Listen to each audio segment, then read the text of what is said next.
Hey guys, JT Gamer here, and today I'm going to be showing you a tutorial on how I use Blender. Well, it's not really much of a tutorial, it's more of me just showing you kind of what I did. So I'm going to be designing a face. I wanted it to be kind of like an elvish face, and I think it should have a spooky effect as well. So here it is, here's the general face structure, here's the nose. I just wanted to do like a long elongated nose that kind of drooped down, almost like a witch. And I think it came out really nicely. I'm just doing the holes in it, and I just needed to take away a bit of the layer of the skin because I didn't want it to look like it had been pulled out of the face. I wanted it to look like it was natural. And then I just wanted to leave an indent in the eyes, so I just indented them with one of the tools and did an outline of kind of where I wanted the veins to be. Well, not necessarily veins, wrinkle marks, anything like blemishes. I wanted it to look unhuman, so I wanted it to look odd. And as you can see here, I struggled to do a mouth. I wanted it to be long, but I didn't want it to be too like characterized or cartoony. So I did the indents where the jaw bones would be, and then I started working on the eyebrows just because I wanted them to kind of look perfect, but I wanted them to be, again, not quite human but not quite cartoony. So I like how these ones turned out. If I'd spent more time in it I would have done it a bit better, but in total this project only took me an hour to do, so I just wanted to do like a quick rough one just to show you guys how I do it. Here I'm adding some wrinkles. I'm just going back, forwards, over them twice. I end up going over them again later on in the video. I just wanted to give it like light wrinkles, but enough for it to be noticeable.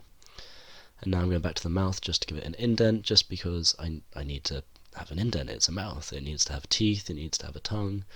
So that's where I wanted to start. I wanted to give it the dent first. And then I pulled the lip out and I pulled the gums up so I could form the teeth by sculpting them. So I just wanted to pull the lip out a bit further, as I needed the teeth to show, but I didn't want them to be covered up. So I pulled the lip out, and then I'm just smoothing down the teeth so that I can give them a bit more of an edit, and also the gums. And I wanted to make sure that gap in there was just noticeable, but not too big, otherwise it would have stood out from the project. And now I'm just leaving the slight indents in the teeth. I wanted to make them rough so that I can go over them, smooth them out, bring them out, push it back in continuously until I get like a nice kind of jagged tooth design. I didn't want it to look perfect, because obviously it's not supposed to. And here you can see I'm messing up doing the wrinkles again. Didn't really like how those turned out, so instead I started working on the ears. Now the ears I wanted to be pointy because I wanted it to be like an elf design, and I kind of accidentally did this. I meant to do something else, but I liked how it turned out too much, so I thought I'd keep it like this. You can see every now and then I make a few mistakes. I'm still very new to the software, but I just wanted to give it a try. So I leave the indents in the ears, did like a rough kind of ear shape, just not too humany, but enough. And here I'm working on like a little tongue. I just generally just pulled out the material, kept layering it on top of itself to get like a point, and then pushed it down a bit so it again didn't look very humanized. And you can see this is where I touch up the teeth again, make them look a bit spookier, not quite perfect, which is what I wanted. Eyebrows, just making sure they had more outline, and then this is where I put the eyes in. So I just add another sphere to it, put it in the right place, mirror it with the rest of the object, and then smooth it out so it's nice and smooth. Unfortunately, I forgot to attach a boolean to this, which is when you attach the two objects together for 3D printing. In the end, I tried to do a boolean to it, but I couldn't get it right because I had edited it too much, so I gave up on doing that and I just focused on the 3D printing. So this is the end sculpture. This is what I wanted it to look like, and when I 3D print it I go to export the file and export it as an STL file. Now this normally shouldn't work because you can't print two objects in one print, but you see what I've done here is I've figured out that if you print them it'll come up with an error message, and if you just ignore the message the eyes do come out. They come out with it, but they come out with a bit of an indent in them, which is fine by me because I'm printing very small objects, and if I was doing a larger object I would make sure I fix this problem. But it's nothing much for me at the moment since this is just a bit larger than my thumb. So I'm just sorting out the software on my laptop, which you can't see because it only shows you one screen at a time. But I was just preparing the software to make sure it was the right size, and yeah, there we go. And now this is the 3D printer that I'm using. It's a Flash Forge Finder. It's a very nice 3D printer. I'll leave a little link into that in the description below. It cost me £500 when it came out, but it's now worth I think £300 to £400 on Amazon. And I'll let you guys enjoy the rest of the time lapse.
So this is how the print came out with all of its support material.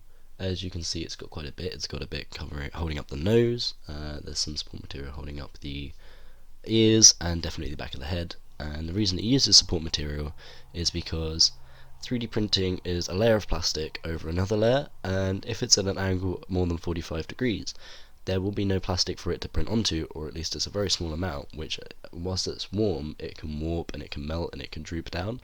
After peeling off just the support material, I couldn't do much to it because it was such a small design. It was only just a bit bigger than my thumb. So there's a few little bits and pieces still stuck in the corners, the eyes maybe have a little bit stuck underneath them. It came out looking pretty decent in the end. The ears came out pretty perfect, even though, actually, to be honest, they're still pretty hollow in the middle of them, which is perfect. The tip of the ears was a little bit skew-iff, but it came out looking nice because I wanted it to be quite a creepy face, and I think it's just as perfect like length. The back of the head isn't too like curved because the back of someone's head isn't going to look perfectly smooth, otherwise it would look weird and not in the kind of sense which I'm looking for. The chin was the perfect kind of length and width. It's not too thin at the bottom, whereas some of my previous prints where I've done a face, which I'll describe in a minute, they were quite thin. So overall, this one, I'm very proud of how it's turned out. Now, I'm going to take you back to my first print that I did, and here is a 3D rendering of the face. This is what I modelled it on Blender, and I think it looks pretty good. It was quite wide, and it was too human, so I did some editing, and I turned it into this, which, again, obviously looks human, but it has a much more kind of spooky effect where you can't really tell where it's from, kind of what ethnicity or anything like that, and it looks a bit dehumanized, whereas it's quite jaundiced, quite thin. You can see the cheekbones, and it just looks like a bit scary. And I printed this one. This was the first face I printed, so I printed it quite large. Unfortunately, I printed it on the wrong support material. I printed it on the tree-like one on my software, my slicing software for my 3D printer, and I just couldn't peel it off. It was too thick. So that was a lesson learned. After that, I started using just the regular auto one that it does, and it was perfect. It prints them off perfectly, peels off nicely. It's pretty smooth, and with a bit of sanding, you get a perfect object every time. So I 3D printed it, and I really liked it. So what I did then was I designed a body for it, and I wanted to go for a kind of Slender Man style body, but with my own like twist on it. So I did the suit, the arms, the legs. And if you look at the design, I actually designed every part of the body separately. So I designed the body. You can't quite tell, but I also designed the legs separately. But what I did first was I designed the body, made it pretty in detail. I did some more editing at the end. I then did the forearms. No, I did the biceps, and then the forearms, and then the hands, and I mirrored it on each side, did some tweaking, made them perfectly line up. And you can tell it didn't really come out too well in the actual rendering, but when it was printed, since it was printing in one part, it was nice and smooth and I didn't have to worry about it. The legs also I did separately, and the shoes. However, I didn't do the kind of tentacle spider legs coming out the back the same way. I did them as how I did the bananas in my previous video, where I did a stick figure out of it and then gave that a skin modifier and then edited that way, which I think gave them slightly better effect. And if I'd have done more points, and I could have done a better curve, but I kind of like how it looks, where it looks like it's got joints. So I think that's perfect. After that, I decided I wanted to do something really scary, so I did a zombie face, and I am really impressed with how this turned out. Because the first print I did, the first design I did even of the first face, took just over a day, or 2 days to design really. And this face here took me about, I don't know, maybe 3 hours, 4 hours. And I'm very impressed with how it came out, because even though it is smaller than my thumb, it printed perfectly, and I'm very proud of how I did, since it was the second time I'd ever really used this software, or third if you include the body. So I think it came out really nicely. And then we have the last one I did, which was the one just before the project today, and I wanted to go for something weird. I wanted to go for a broken jaw kind of look for a zombie effect, and it did not come out how I wanted it to come out. It looks way too cartoony. The jaw doesn't look like it's actually a jaw. It looks like one of those teeth that you get in sweets, and I just don't really like how it came out. So, I've learned from that, and I've learned how to make it better, and this one here looks good. I like it. It definitely brings the effect of kind of almost like an elf. It's definitely a mythical person because the forehead's much larger than it should be. It's all thin. It's perfectly unhuman, and I really like how that looks. If you liked the video, then feel free to leave a like or a comment on what you'd like me to do in the next video, and possibly consider subscribing. I would really appreciate it. I've left a few links in the description, as I mentioned earlier. These are links to the 1.75mm white and black PLA that I use in my projects, and also a link to the 3D printer I use, and maybe one that I'll suggest to users who don't have a 3D printer, as it's a cheaper alternative and it would definitely be a good place to start. So anyway, I hope you guys enjoyed the video. There's also a link to my Instagram, and I'll see you guys in the next video. Bye!